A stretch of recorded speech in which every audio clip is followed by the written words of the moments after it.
नमस्कार छात्र। आज हम कक्षा 8 सत्र 2 विषय हिंदी में इकाई 3 सच्चा हीरा में सच्चे हीरे के बारे में अभ्यास करेंगे। सच में सच्चा हीरा किसे कहा जाता है यह देखेंगे। सूर्य अस्त हो रहा था, यानी कि संध्या का समय। पक्षी चहचहाते हुए अपने अपने निड़ की ओर जा रहे थे। पक्षी अपने घरों की ओर जा रहे थे। वहाँ पर गांव की कुछ स्त्रियां पानी लेने के लिए घड़े लेकर कुएं की ओर चल रही थी। गांव की स्त्रियां कुएं में पानी भरने आई। पानी भरकर कुछ स्त्रियां तो अपने घरों की ओर लौट गई, पानी भर लिया और चली गई। परंतु उनमें से 4 कुएं की पक्की जगह पर बैठकर आपस में इधर उधर की बातें करने लगी।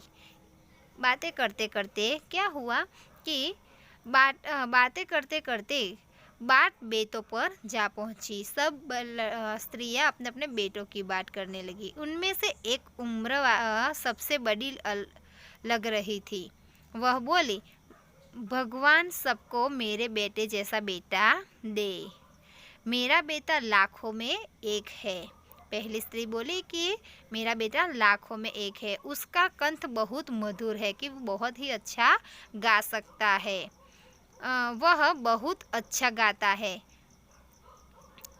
उसके गीत को सुनकर कोयल और मैना भी चुप रह जाती है। उसने कोयल के जैसा उसके बच्चे का आवाज़ कहा। लोग बड़े चाव में उसका गीत सुनते हैं।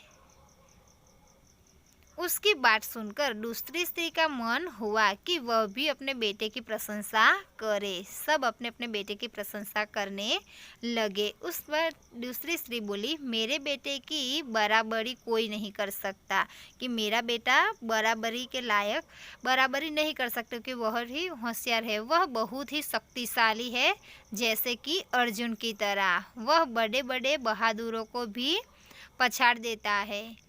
वह आधुनिक युग का भीम है। किसके जैसा? आधुनिक युग का भीम कहा। यह सब सुनकर तीसरी औरत भला कैसे चुप रहती? तो तीसरी औरत भी बोली, मेरा बेटा साक्षात बृहस्पति का अवतार है, विष्णु भगवान का अवतार कहा। वह जो कुछ पढ़ता है उसे एकदम याद कर लेता है, कि वो जो कुछ भी पढ़ता है वो अच्छी तरह से याद कर लेता है।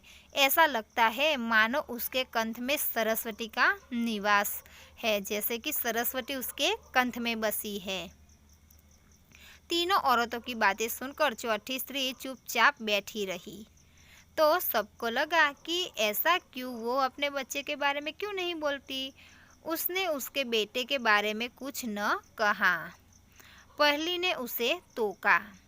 क्या कहा कि क्या बहन, तुम क्यों नहीं चुप हो, तुम क्यों नहीं बोलती हो, तुम भी तो अपने बेटे के बारे में कुछ बताओ। ऐसा पहली स्त्री ने कहा। तब उसने कहा, मैं अपने बेटे की क्या प्रशंसा करूं? वह न कोई गंधर्व, न गायक है, न भीम सा बलवान। वो ना गंधर्व अच्छी तरह से गा सकता है, ना ही वो भीम की तरह बलवान है, और न ही बृहस्पति का बुद्धिमान, के बृहस्पति जैसा बुद्धिमान भी नहीं है। वह कुछ समय बाद जब वे सब घड़े सिर पर रखकर लौट गई, सभी स्त्रियां पानी भर गया तो वो चलने लगी। तभी किसी की गीत का मधुर स्वर सुनाई पड़ा, कि वहाँ से कुछ मधुर सुर सुनाई पड़ा। सुनकर पहली स्त्री बोली कि सुना, मेरे हीरा का गा रहा है, कि ये मेरा जो बच्चा है वो गा रहा है। तुम लोगों ने सुना उनका कंठ कितना मधुर है। वह लड़का गीत गाता गाता हुआ उसके रास्ते से निकल गया। उसने किसी की ओर भी नहीं देखा, उसकी माँ की ओर भी नहीं देखा। उसने अपनी माँ की ओर कहीं ध्यान नहीं दिया। वह आगे निकल गया। इनमें से दूसरी स्त्री का बेटा उधर से आता दिखाई दिया। उसे देखकर तीसरी स्त्री उसे देखकर गर्व ले बोली, कि उसकी माँ ने गर्व लिया और बोली, देखो वह मेरा लड़का बेटा आ रहा है, लाडला बेटा आ रहा है। ऐसा बोली। शक्ति और सामर्थ्य में उनकी बराबरी कोई नहीं कर सकता, कि मेरा बेटा इतना शक्तिशाली है कि उसकी कोई बराबरी नहीं कर सकता। वह कह रही थी कि उनका बेटा भी उनकी ओर ध्यान दिए बिना ही निकल गया, पर क्या हुआ, उसने वो उसका ध्यान नहीं दिया। वो कुछ आगे बढ़ी, तब एकाएक तीसरी औरत का बेटा उधर से संस्कृत के श्लोक का पाठ करते हुए निकला, कि संस्कृत के पाठ गाते गाते वह वहाँ से पसार हुआ। यह देखकर उसके उच्चारण से ऐसा लग रहा था मानो कि कंठ में साक्षात सरस्वती विराजमान है। यह देखकर क्या लगा कि उसके कंठ में साक्षात सरस्वती है। देखो यही है मेरी गोद का हीरा, कि तीसरी स्त्री ने बोला, ये मेरी गोद का हीरा है, इसे कौन बृहस्पति का अवतार नहीं कहेगा।